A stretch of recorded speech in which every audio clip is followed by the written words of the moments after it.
السلام عليكم ورحمة الله وبركاته. أعوذ بالله من الشيطان الرجيم.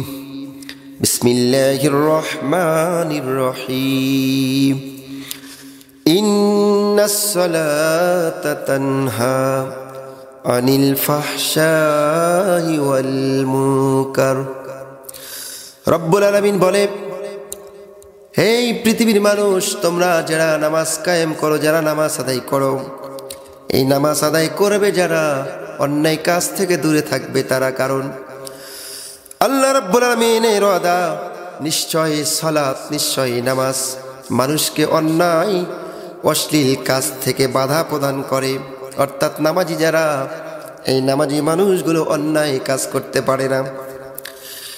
এই নামাজটা মানুষের জীবনে এতটা গুরুত্বপূর্ণ, আল্লাহর নবী বলেছেন, মানুষগুলো মারা যাওয়ার পরে যখন তাদের হিসাবগুলো শুরু হয়ে যাবে, এই হিসাবের প্রথম যেই হিসাবটা হবে সেটা হচ্ছে সালাত।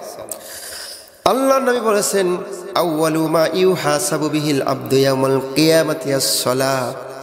পৃথিবীর মানুষ শোনো, সর্বপ্রথম তোমার যে হিসাবটা শুরু হবে, এই হিসাবের নাম হলো সালাত। সুতরাং আমাদের প্রত্যেককেই সালাত আদায় করতেই হবে।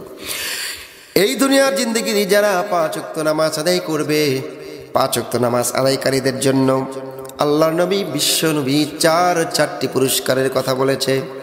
কয়টি? 4টি।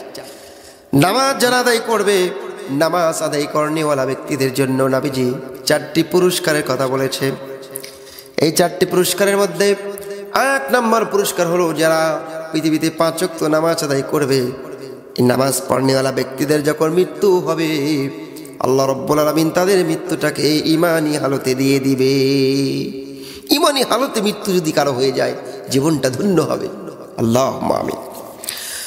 রাসূল সাল্লাল্লাহু আলাইহি ওয়াসাল্লাম বলেছেন, পৃথিবীর মানুষ শোনো, যখন তোমার ঈমানি হালতে মৃত্যু হবে, মৃত্যুর পর যখন তুমি কবরে যাবে, আল্লাহ রাব্বুল আলামিন সমস্ত নামাজীদের কবরে যাওয়ার পরে কবরের শাস্তি থেকে রক্ষা করবে। অর্থাৎ তাদের কবরে কোনো আযাব হবে না। নামাজীর কবরে কখনো আযাব হবে না।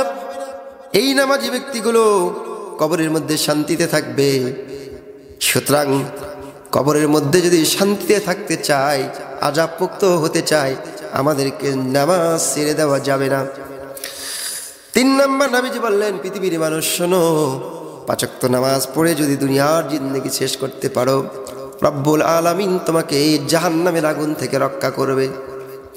এবার প্রশ্ন হলো, জাহান্নামের আগুন থেকে যে ব্যক্তিটা রক্ষা পাবে, এই ব্যক্তির ঠিকানা 4 নম্বরে। আল্লাহর নবী বলেছেন, জাহান্নাম থেকে মুক্ত করে দিয়ে রব্বুল আলামিন এই ব্যক্তিটার স্থানটা আল্লাহ রাব্বুল আলামিন জান্নাতের উচ্চ মাকাম দান করে দিবে। সুবহানাল্লাহ। সুতরাং আসুন আমরা 5 ওয়াক্ত নামাজ আদায় করে 4টি পুরস্কারে পুরস্কৃত হই। 1 নম্বর, আমরা ঈমান নিয়ে মৃত্যুবরণ করতে পারবো। 2 নম্বর, আমাদের কবরে কোনো শাস্তি হবে না। 3 নম্বর, আল্লাহ পাক রব্বুল আলামিন আমাদেরকে জাহান্নাম থেকে রক্ষা করবেন। 4 নম্বর, সেই সুখের জান্নাত আল্লাহ রাব্বুল আলামিন আমাদেরকে দান করবেন। আল্লাহ কবুল করুক। আসসালামু আলাইকুম ওয়া রাহমাতুল্লাহি ওয়া বারাকাতুহু।